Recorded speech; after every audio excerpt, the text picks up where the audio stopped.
Alright, welcome back you guys to another episode of my Camaro, the oil change. I just wanted to show you guys exactly what my combination is for how I changed the oil in my 2010 Chevy Camaro. It's the V6 3.6 liter LT. So, first off, I work at Advanced Auto Parts, so literally when I was there, I went ahead and bought this right here. This is the filter. It's from CarQuest. As you can see, it is part number R84090, and it comes with the O-ring for the oil filter's cap. So literally it's a black O-ring. That one is red, the one that I just removed from it. But you use a 24 millimeter socket to get the oil filter cap off, and you can see I got this little blue line that marks where exactly how tight it was locked in place, basically right there. And so what I did after I got all that, I went ahead and bought another one of the oil plugs, as you can see, but I haven't used it yet because the original one that is on my car, it still looks good. It still has a rubber gasket on the end, so that way I can keep it from leaking. I already added oil. After I put the filter in, I already added some oil. So I added, this is what I use right here. This is my combination. So I got Castro, as you can see right there, it's 5W30, SAE 5W30. And this is edge protection for up to 20,000 miles. So that isn't the exact one that I've been using. I think this is like a newer version, but it is still the same weight, so that's why I'm still using that. And I love Castro. I never had any issues with my transmission, with my engine. No scraping on the pistons, nothing like that. So I use Castro. I add about a quart of Castro first, and then I add a quart of Lucas right here. As you can see, this is Lucas heavy duty oil stabilizer. Oil alone is not enough, is what it says. And you can see right here, extends engine life. So what I do, I just have this filter funnel right here, and I'm just putting it in. Fill it all the way up to where it stops, like when it gets to all the way up. So you can see right here. So I stop right there.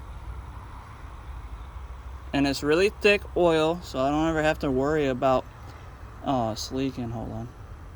It's because the funnel, I think, is a little cracked. But with that being said, let me just move that out of the way. But with all this, I just wanted to mention how I'm doing my oil changes here for my car. And this, my friends, I'm telling you, I never have any of the pistons, because you know it's a V6, so there's 6 pistons pushing and exploding inside the chamber for your actual engine. So literally, how the engine works basically is you have spark plugs that ignite gasoline, and that gasoline explodes like a bomb.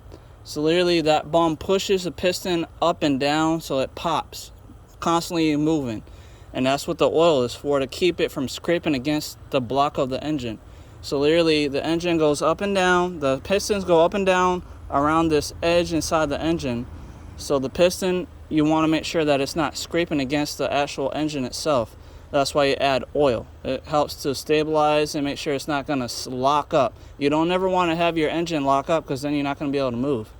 So that's why I add Lucas, to make sure that the pistons are nice and smooth and you don't have to ever have any issues with the engine seizing up. So literally I add Lucas and Castro. So I add a quart of Lucas. I still have about 4 quarts left inside this 1 gallon tank. So 1 gallon is basically 5 quarts. So that's why I only bought one of these, because really the engine takes 6 quarts. So that's why I bought one of those 5 gallons, because it has, 1 gallon, because it has 5 quarts in it. And then I put a quart of Lucas in. So literally, let me just make sure I can go in. Okay.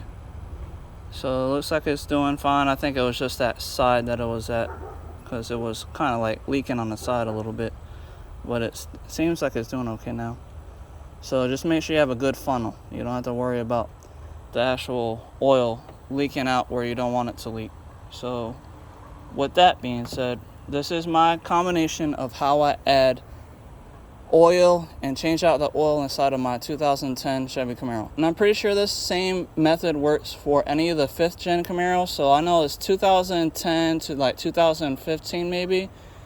And I know like the 6th gen is like 2017 to like 2024 so far that I'm aware of. I'm not 100% sure, but all I know is most of these engines are going to be basically the same for the Camaro for that 5th gen going into the 6th gen.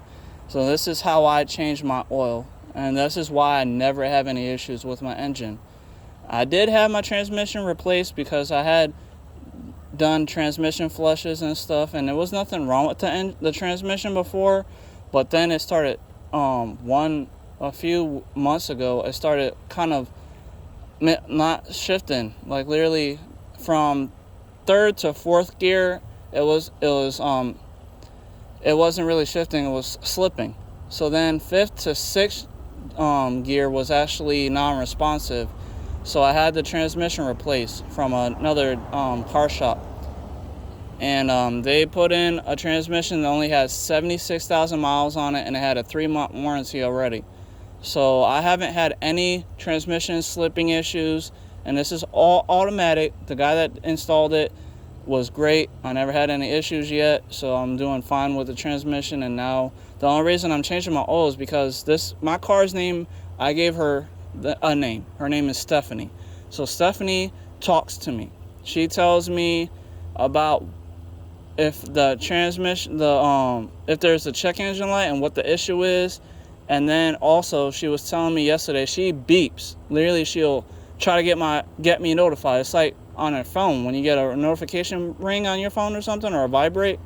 So literally, she was beeping at me for like a good 20 minutes when I was driving, saying that I need to service the engine oil. So literally, she's telling me I need to have my oil changed.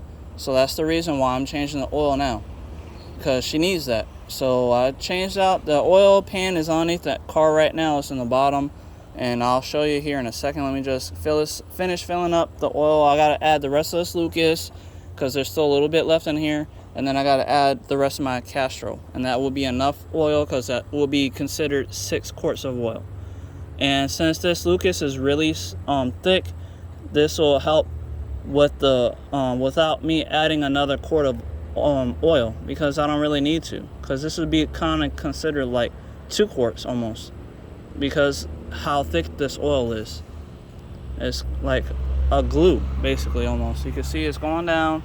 It's taking a second to get all the way to the bottom, but that's good, so that you know that it's going down slowly, and that means it's really thick, so it's slowly going down, so you don't have to worry about it being too thin. You don't want to have thin oil, because then you're gonna have issues with scraping. That's the reason why I always do this, because I don't want to have my engine scraping with the piston scraping against the engine, and that's what causes your engine to seize up.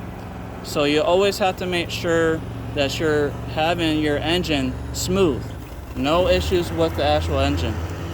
So that's why I'm always adding Lucas. I'm just finish putting this rest of this in here. I'm gonna pause the video really quick, and then I'll start the video back up just to show you the oil that I had just pulled out from the plug, just to show you how dark it is. Hold on, just give me a second. Alright guys, so I just wanted to mention I got all the Lucas out, and now you can see the hole all the way down the bottom. I'm going to show you. So the hole, that means that all the Lucas should be down. Now I'm going to add the rest of my Castro just to make sure it's all filled up. I don't want to have low oil. So now I'm just adding the Castro here, and once this is all done, then see the Castro is going down quick because it's not as thick as the Lucas, and it's not a bad thing because it's mixing all together properly, so you don't have to worry about one or the other. So like they're together now. So I'm almost done, and once I'm done doing this, then I'll go ahead and show you guys the oil, the old oil. that's inside the oil container. And you always want to make sure, I want to mention before I'm done, here in America, you can get in trouble if you're leaking oil onto like the grass or the dirt or the concrete, because if you're not properly disposing your actual oil, it's environmentally unsafe. So like you can get in trouble for that. So that's why when I'm done and I'll show you the old oil, I'm gonna pour all the oil that I have inside the containers with the new, that has the new oil that I'm gonna be removing and putting in the engine. So I use the old oil, I put the old oil into the new containers that has no more oil, new oil in it. That way I can take it to my advanced auto parts shop and I can dispose of it, because they have an oil disposal location. It's like a blue like box that has a top with a lid on it, so you could dump your old oil at advanced auto parts, and it doesn't cost anything for you to do that. But I know you can only, I think it was like you can only dump like 5 gallons or something, or like 6 gallons, something like that. I forget exactly the ratio of how much you could dump, but all I know is that there is a limit of how much you could dump out in one day. So let me just pause the video and I'll show you the old oil in a second. Alright guys, welcome back. So this is the old oil that was in my Camaro just literally like maybe 10 minutes ago that I just pulled out. Now that black smut over there isn't the oil, it's just this dark oil right here. So you can see it's looking really dark, which is probably a good thing because you know that it's being used properly. But with that being said, this container, I bought this about 2 years ago from Walmart. Now the good thing is Advanced Auto Parts does have the same exact one, and you have different black ones you can choose from. So the reason why I'm even saying that is just because if you need to get a container, you can get one from Walmart or Advanced Auto Parts. It doesn't matter which one you want to choose. But I did want to mention the area that I'm at. I have dirt and grass, so like I'm literally doing this outside my house right now. I don't have concrete that I can actually work on my car with. You do have to jack your car up. I got an old jack that I've had about 10 years now that works good. I got it from Harbor Freights. It's the red and it's the low jack that you can get really underneath like the car before you start jacking it up. So that's what lifted the car up on the far, I guess, left side, the driver's side. And on your far right side is the oil plug that you have to get to, and that's why I'm glad I jack it up on the driver's side, because that'll help tilt the car to the passenger side to the left, and that'll help pour out all the old oil out of the plug. So that area is where the oil comes out at, and that's what got all that oil into this container. And I didn't drop no oil anywhere, so that's good. And with this container, it has a little spout, as you can see on the edge, so I'll be able to pour all that old oil into that Lucas container and that Castro container. So that should be 6 quarts already from the original old oil. So that should fill up both of these bottles, and then I can bring that to Advanced Auto Parts and drop it off for free, and I don't have to pay for none of that stuff. And it's still below how much oil I can actually dispose at the shop, because I know like they have like a limit. I think it's like, I don't know if it's 9 gallons or what, but I know like literally there's a limit each day for one person to come and drop off old oil. So like if